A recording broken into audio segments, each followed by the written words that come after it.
Una volta che abbiate conosciuto il volo, camminerete sulla terra guardando il cielo, perché là siete stati e là vorrete tornare. Once you have tested flight, you will always walk the earth with your eyes turned skywards, for there you have been, and there you will always long to return. This is Leonardo da Vinci, the day he made a man fly. And it seems it's a false statement. Well, who cares? I don't care, because this statement is inspiring careers in aerospace since decades. And I will tell you my story about that.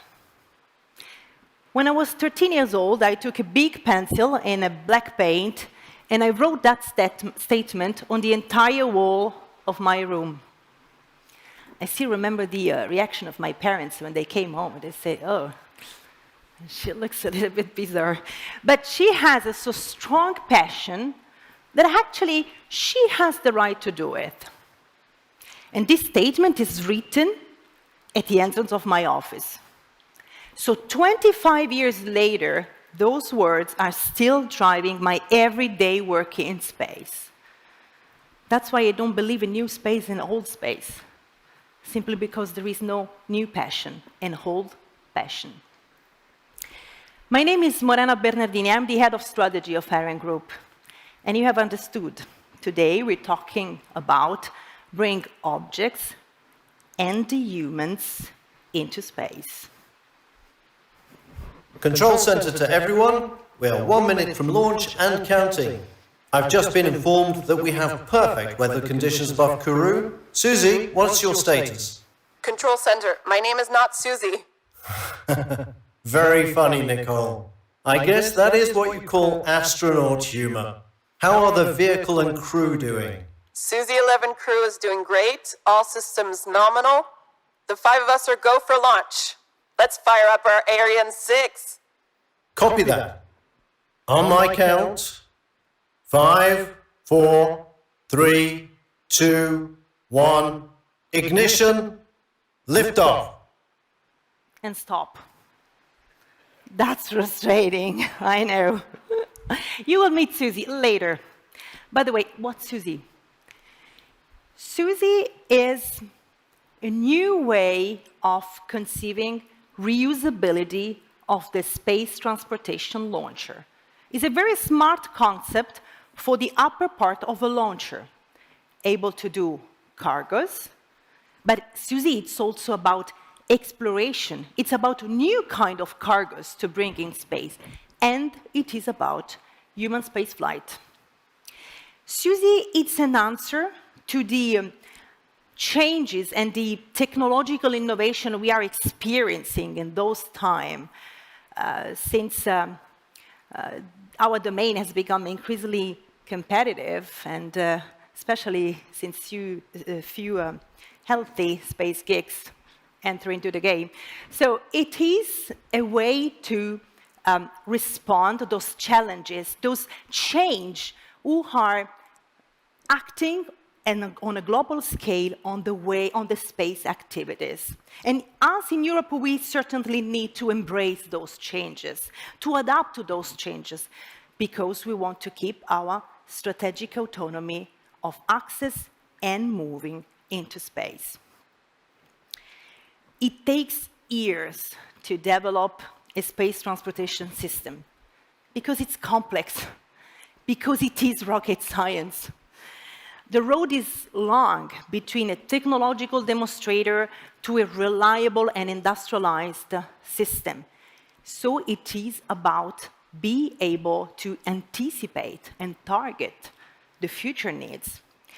And that's why we, ArianeGroup, the European leaders of access to space, we work together with ESA, the NEST vision.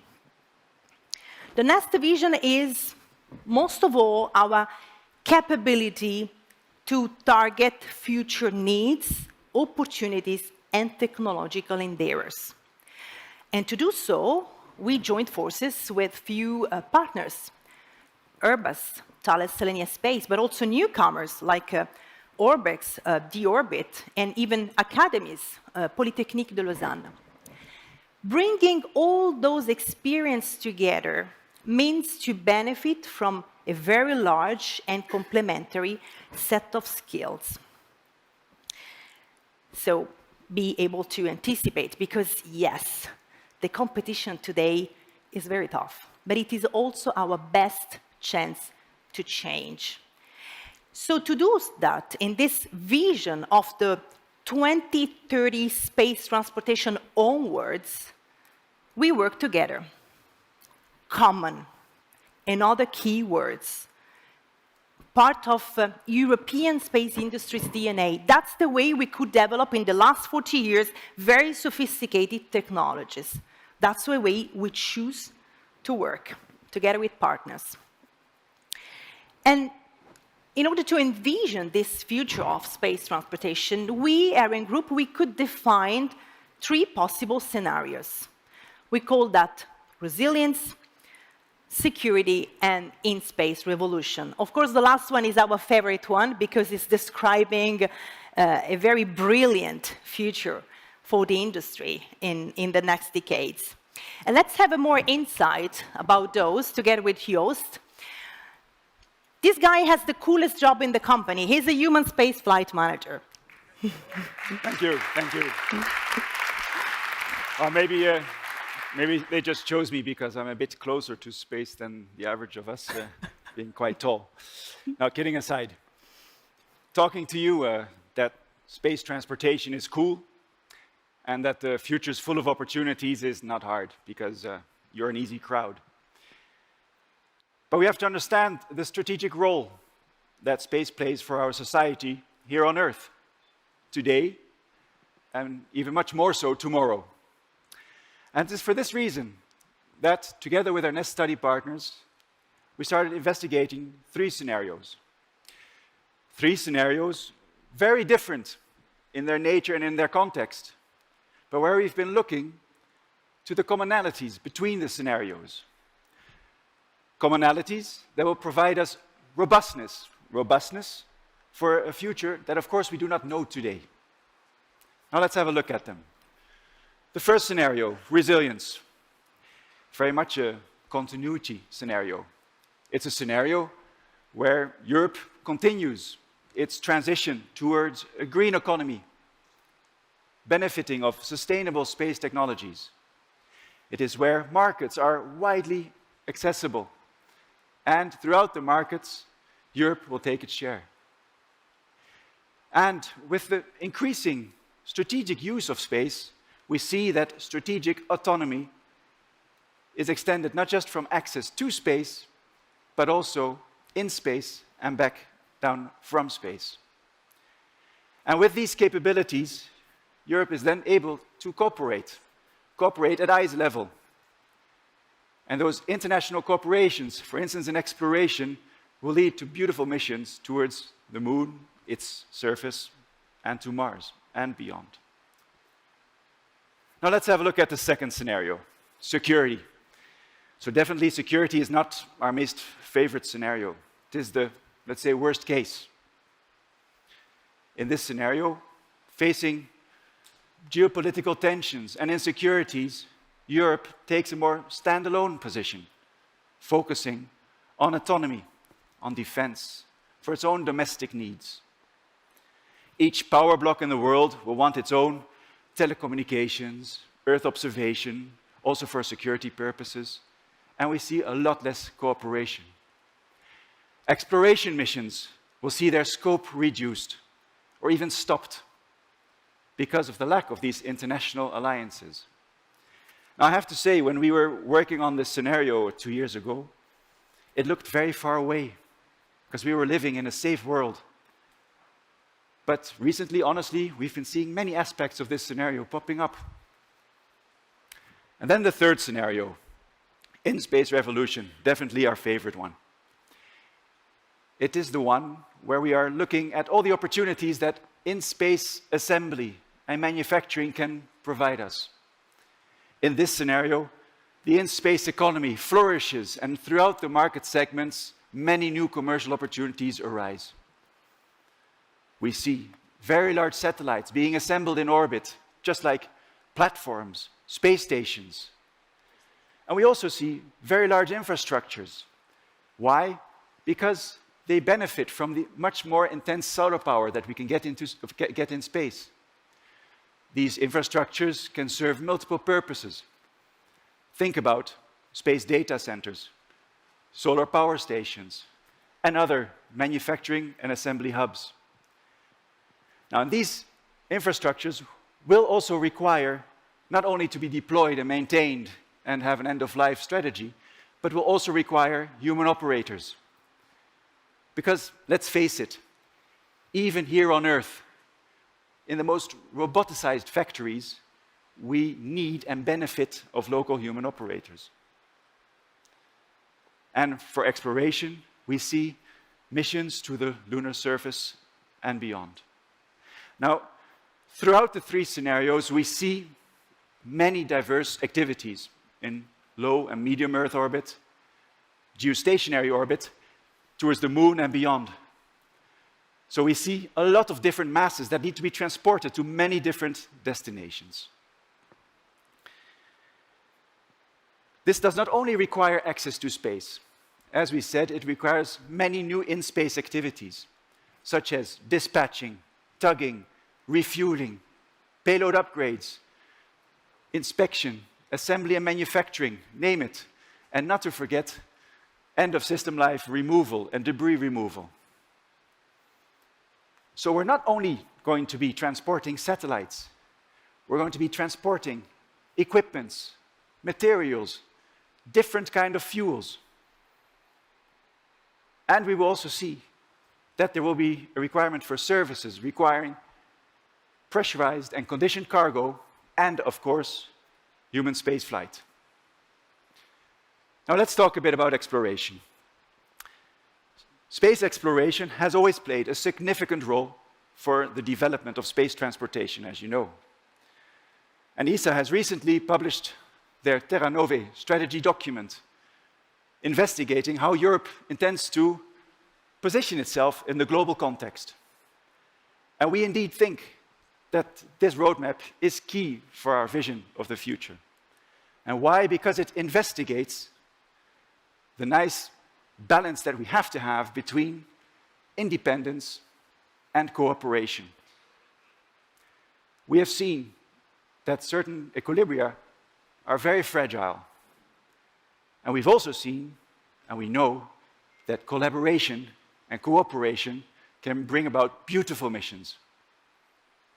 A nice example of that is the Lunar Orbital platform, a space station around the moon, which will provide us a stepping stone towards the lunar surface and beyond towards Mars in the long term.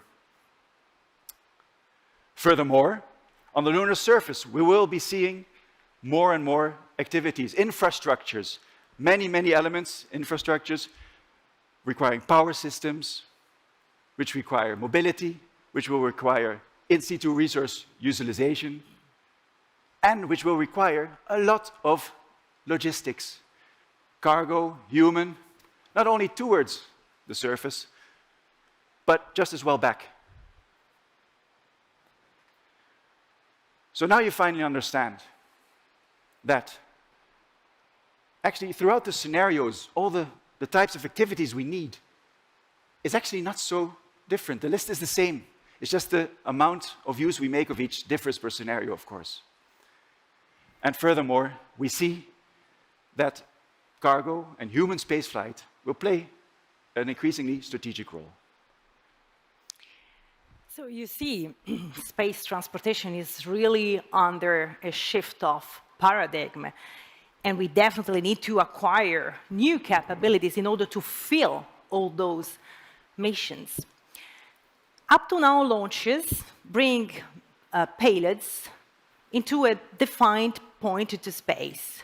Could be far or close, Earth's orbit, moon orbit, outer space. This is what we call the point-to-point approach. To do so, we use different launches because they have to fill a different missions profile.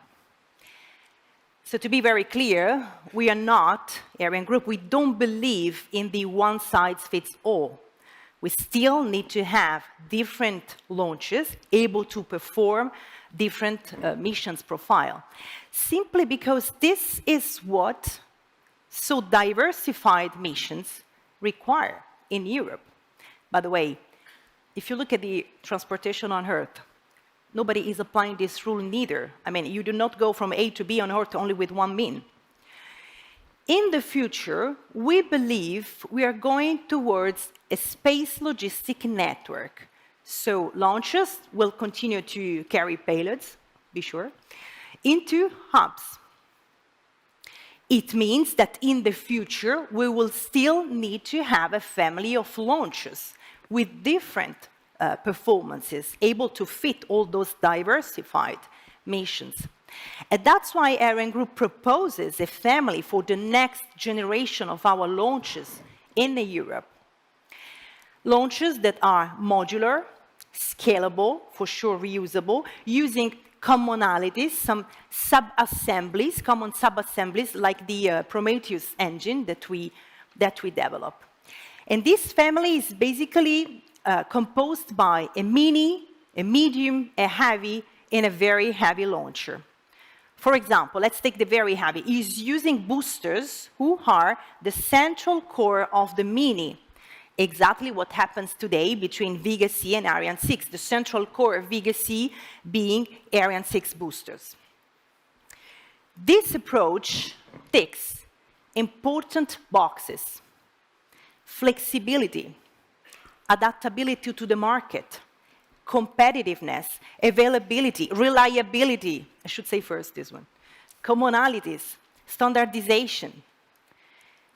All this is about the future family, and some heavy version can be equipped with a very special upper part, Susie. Susie is not a vehicle you put under the fairing. Susie is part of the launcher. Susie is the way we make the launches evolve in order to be more than just a way to reach space. And the good news is that it is already possible with Ariane 6. So it's time for you to meet Susie, and who better than the brilliant architect engineer who's working on the concept since few time, Marco. Thank you, Morena. Thank you very much. Thank you, Joost. So, first of all, good afternoon, ladies and gentlemen. And it's really a pleasure, it's really a big pleasure and the honor to be with you today, this afternoon, to share finally what we have in mind about Susie. We have been working now for the last 3 years about this concept, and now it's time to share it with you. First of all, as you have seen, with Ariane 6, we will have soon a very powerful, versatile, and evolutive launcher. Something where we can change the upper part in a very flexible way. So enough teasing now. What is really Susie? Well, first of all, Susie, it's an acronym. It stands for Smart Upper Stage for Innovative Exploration. But more than that, Susie, it's a very simple idea. The Susie is an idea which is simply to say we are going to change on the launcher the fairing, replace it with something smart, replace it with something that can carry in space and back from space safely cargo and humans. This being said, actually, I could stop my presentation here because this is the essence of Susie. But I will tell you more about it today. So first of all, what is special? What is smart on Susie? The first thing I would like to tell you about the smartness of Susie is how it mates with the Ariane launcher. With such a concept, what you can immediately understand is that we are not going to change significantly the launcher. We are going to reuse the assembly buildings and all the infrastructures that we have in order to fly with Susie. So the essence of the message is there is no major big modifications that is foreseen on the launcher to fly with Susie. But the next idea that I would like to stress is the fact that we are going to introduce Susie without interrupting significantly the commercial launch activity of Ariane 6. Simply said, Susie, it's Ariane 6 ready, and vice versa. But not only when we say that, we also look it into perspective. We wanted to make it compatible with future evolutions of the launcher, not only, I would say, Ariane 6, but these future evolutions could be reusable or not. So how concretely does it work to put a Susie on an Ariane 6? We're going to use this model here that you see to show you that concretely.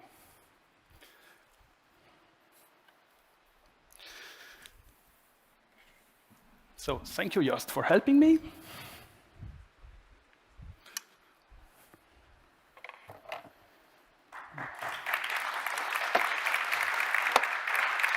Voila.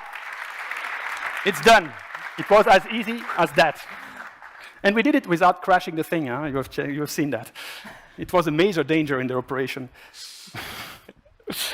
So, a few words about this, what you see here. First of all, well, this model here represents a human transport variant. Like I said, it could be cargo variant, it could be a human cargo variant. Here it's a human transport variant. The human transport variant is equipped with a certain number of windows that you see on the top and an access hatch that you see on the side. On the front side here, you have the payload bay, and we might do it now very slowly. You can see on the side, on the windward side, on the other side, the tiles that correspond to the thermal protection for the hot re-entry in the atmosphere. What else is so special on Susie?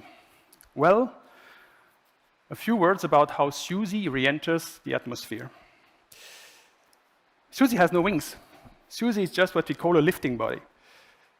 And even though it has no wings, it achieves a comfortable and precise and controlled re-entry. So when we say comfortable, how comfortable?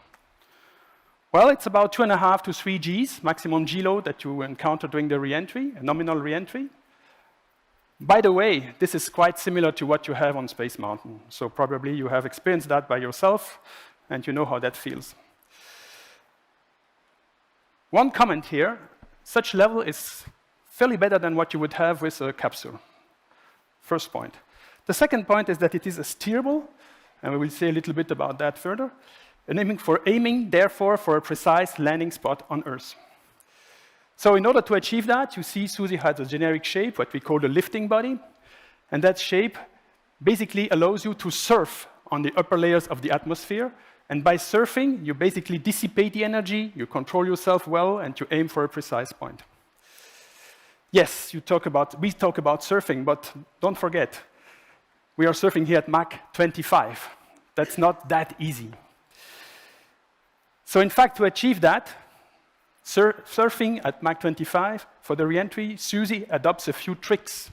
Some of them have been patented already. One of the tricks is related to these aerodynamic shapes that you see here, the controls that you see here. And this is quite an advanced control system that we have developed, imagined, given to the lessons learned from European re-entry vehicles. We can mention here especially the IXV, which was successfully flown and tested, and the heritage, the knowledge that we gained from this can be found here. And I would like to stress that the re-entry technologies that we adopt here on this vehicle, it's not black magic. It's all technology that is coming from available knowledge, be it the ARD, the capsule ARD, or the IXV that was test flown in Europe. So the technologies from the re-entry is known and applicable to this type of vehicle. A few more details now concerning mass, size, diameter, volumes, and stuff like this. Well, the vehicle, it has a body length of about 12 meters, a diameter of 5.4 meters, which is compatible, obviously, with the Ariane 6. The global mass at takeoff, it's 25 tons. It's quite simple. It corresponds to the performance that the launcher can achieve in low Earth orbit. Few words now about the payload that we have inside. The payload that we can safely bring back to Earth is about 7 tons. That's not too bad. And moreover, this payload can be in various forms. It can be in different shapes, in different configurations. It's highly flexible from that point of view. And it can be stored, placed wherever we want inside those 40 cubic meters, which is the volume, the payload volume that we have inside the vehicle. 40 cubic meters is not that little, because that's compared, for example, to a standard 20-feet truck, container that you have in the back of the trucks. It's more than these containers. So it's quite significant, and you can imagine that this offers a lot in terms of flexibility and commercial efficiency. Of course, this all brings high operational and commercial efficiency, and this is necessary to develop, we believe, space business. Just to tell you how important it was for us to design a vehicle which would be that flexible, we really looked at what was being doing on the trucks on Earth. And we thought, if such a flexibility would not be available on the trucks on Earth, there would be no flexibility and no business possible. That's why we take a great care, to have this type of flexibility also on this vehicle. What about the landing now? Because we have no wings, how do we land? Well, we are looking into a vertical precision landing for a soft touchdown. This soft touchdown will be achieved on a small spot, nominally today in Kourou, but it could be anywhere else in the world. And to do that, we need 2 critical technologies. Of course, the landing legs that you see here, These landing legs deploy just prior to the landing, once the aerodynamic surfaces are folded upwards. And another aspect, which is absolutely crucial, is the propulsion. Here we go for a non-toxic, highly reliable propulsion system, which is designed to ensure such a touchdown. And we believe that this type of propulsion is a key technology that we have to master, because it opens us a whole new universe, especially for exploration with heavy masses, when we want to land heavy masses on celestial bodies. One thing I would like to stress is that it's also in line with what we are learning today with the THEMIS first stage demonstrator, and these knowledges all come together. Obviously, if you are stressing so much on this type of propulsion, it's because, like I said, on celestial bodies, we have no possibility to land on a landing strip waiting for us. So that's why this type of technologies, we believe, are of high importance. So anything else that I would like to mention about, let's say, the smartness of the concept? Yes. Something that is less visible, far less visible than what you can see on the mock-up or on the slides. It's inside the vehicle. And there are 2 major differentiators that I would like to stress. The first one is that from the very beginning of the design, we have incorporated in the vehicle an abort system, and a pretty clever one. One which is compatible with the European needs, which are specific, and which also allows to achieve what we call an end-to-end capability. That means that we can abort during all the flight phases of the vehicle, including the landing, even after the landing. So this is quite comparable to what you would have, for example, on a fighter jet ejection seat. The second point that I would like to stress is a little bit close to the first one, but it's the fact that the vehicle is an integrated vehicle. What does it mean? It means that we are going here to recover all the functions, all the major functions that are, I would say, inside the vehicle. We do not separate anything in space. Which functions? Well, we are talking about the abort system, first big function that we are recovering, and the other ones are all the life support systems, of course, and all the space life support systems. So the fact that the vehicle is such an integrated vehicle maximizes the potentiality for reusability. And we believe that this is fundamental in order to ensure economic viability of such a concept.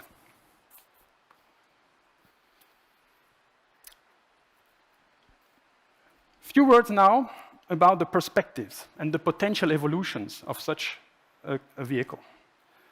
Well, there is another sweet spot that I would like to highlight.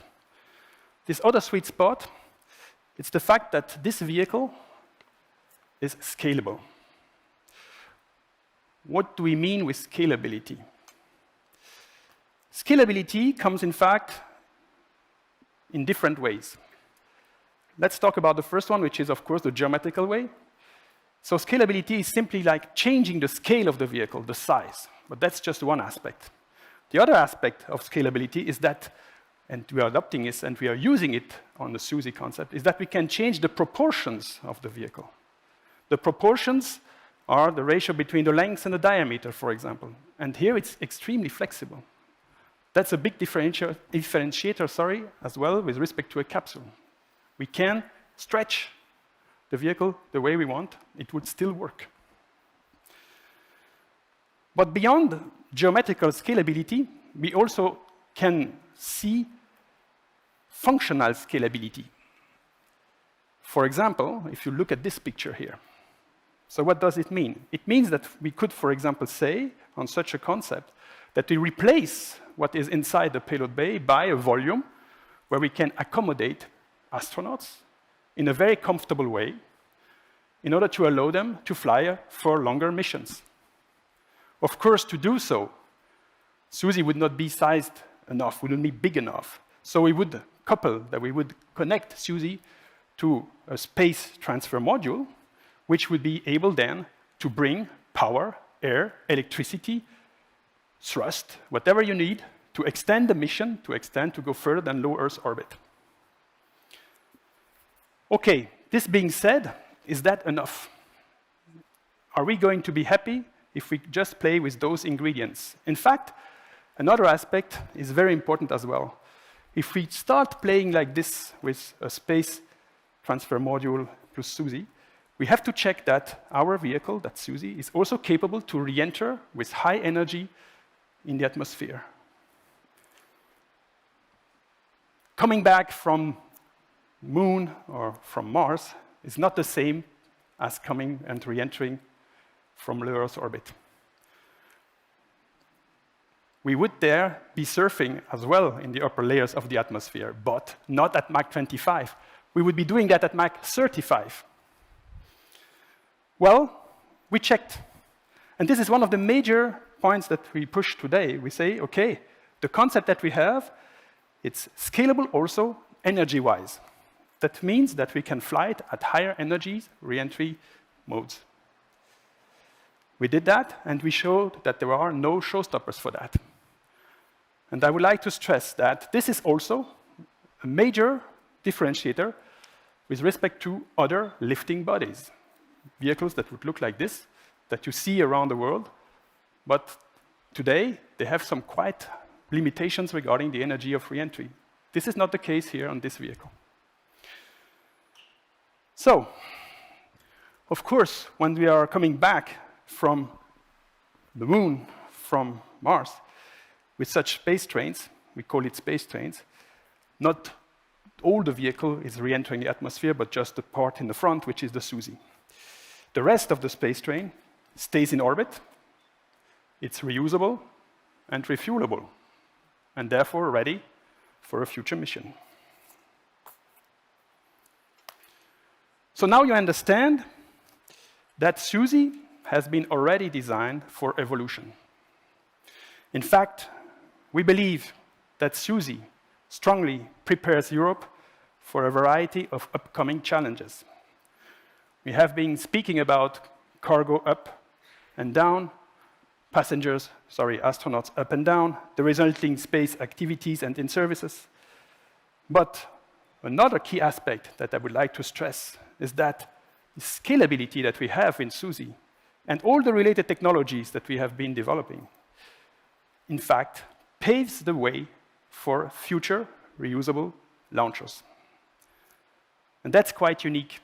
That means that today, such a concept, when I say we stretch it, that we change the shape, we can do it in such a way that instead of having a payload bay here inside, we would have tanks, we would have an engine, and it would basically be a complete upper stage. And this also is highlighted by the picture that you see here. Today, we are proposing to fly Susie on the Ariane 6, which is going to fly, let's say, tomorrow. But the cool thing about Susie is that when the launcher is going to evolve, it's going to be more reusable. The technology is going to change. We can still think it as having a Susie on the top. So Susie will carry on to the next generation of launchers without a significant change. So, now, I invite you to imagine that we are now in 2031, in less than a decade from now. Let us witness a typical Susie mission to low Earth orbit with a Susie in its human transport version. We are now the 18th of September 2031, a few hours away from the first Susie flight with astronauts on board. The launch countdown continues to proceed smoothly, and we are now getting a live coverage from Kourou. All the systems are go for this historic mission. We have just passed the T-3 hours mark. Board Commander Nicole leads today her crew of 5 European astronauts, composed of 3 mission specialists and 2 pilots. As we can see live, the crew slowly progresses through the transparent gateway towards the Susie access hatch. The crew is assisted by 3 technicians. Each astronaut wears a comfortable, innovative spacesuit and carries some personal belongings in a special pack, a pack that he or she will be storing close to the seat. T-minus 2.5 hours now in the counting. Everything still proceeding smoothly through launch chronology today. The astronauts are now comfortably strapped into their respective seats. Modern tablets allow Commander Nicole to share high-order mission parameters with her team, further unrolling the launch chronology and checking onboard data. T-minus 10, 9, 8, final countdown, and liftoff. Liftoff for this historic mission for the first human European launch. Now we are 20 minutes into the flight. Susie is now injected in its intermediate orbit at 350 kilometers altitude, just over Europe. What a symbol. European astronauts reaching space on a European vessel precisely over Europe. Further coming back to you a few days later into the flight for a live coverage. This time, taken from Susie CubeSat, which is a free-flying inspection robotic vehicle that offers a spectacular view of mission specialist Joost. There we go. Joost is proceeding to an extravehicular activity. So why am I taking the example of Joost? It's not just for making a joke. It's because, and it's quite serious what I'm telling you now, we have taken the assumption that tall people like Joost would be able to fly on Susie. And we designed the internal layout for that. So it's not just a joke.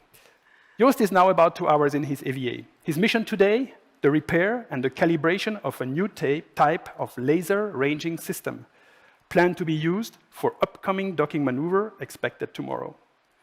He is now inspecting one of the large payload bay doors, checking the locking mechanism of the port solar panel, which is to be folded back in the payload bay prior to re-entry. Remember, I was telling you that we have an integrated system that is going to bring back all the functions, the major functions. This is typically one that we are going to bring back. After this orbit service activity, Susie Commander Nicole will prepare her ship and crew for the upcoming docking. Again, spectacular images taken from Susie's CubeSats companion, showing us the docking progressing live. We are now only a few meters away from Susie's international docking port connection to the private station, let's call it Alpha. On this mission, Susie will deliver refueling, experiments, and prior to the undocking, some orbital rising.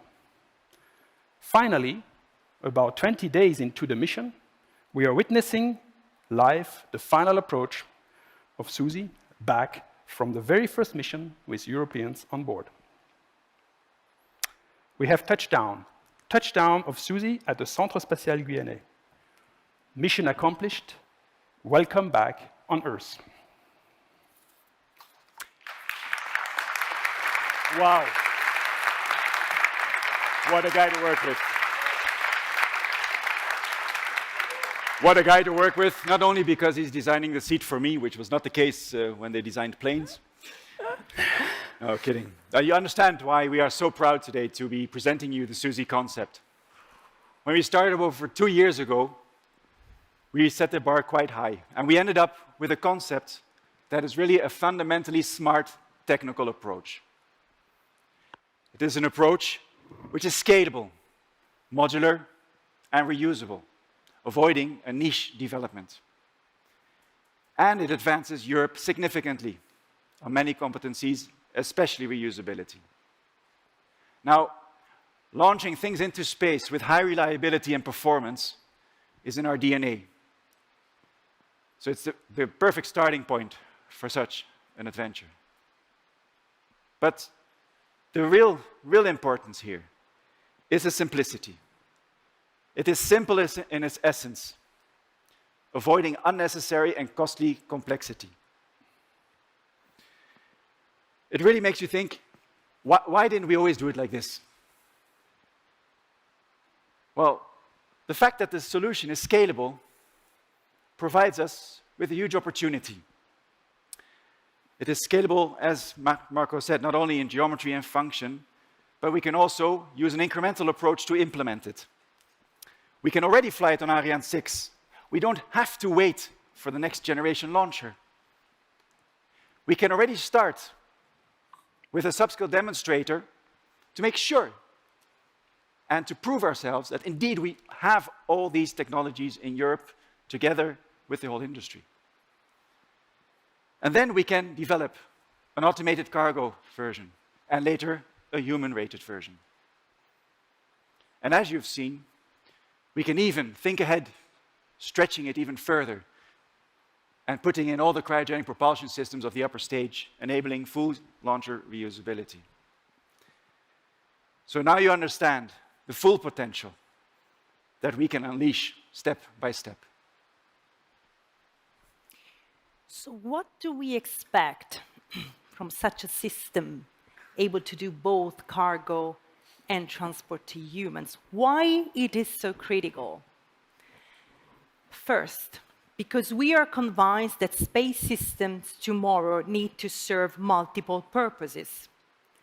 Second, because it's driving us towards a fully reusability of the space transportation system. Third, because it is about strategic autonomy. Today, only few players have access to space, and we have seen recently how fragile some equilibrium could be. And I would like to recall that in Europe, we already have a huge heritage for both cargo and human spaceflight. Let's think about ATV, the most complex spacecraft ever built in Europe, able to autonomously dock to the ISS, to the International Space Station, or the service module for the Orion capsule, who is supplying life functions to astronauts, but as well thermal protection, propulsion, and power. Susie will take all these heritage and shape a new future, already starting with Ariane 6. And now let's make it more concrete. Let's go together to Guyana.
you're right. She's beautiful, isn't it? How do you feel? Because that's the feeling we want you to continue to have. We want you to feel our willingness to shape a new way of doing space. Responsible, not only shared in few hands, a place we can act to protect the Earth, forefront of innovation, and still a place where us and our children dream to be. Remember Leonardo, once you have been there, you will always learn to return. Thank you.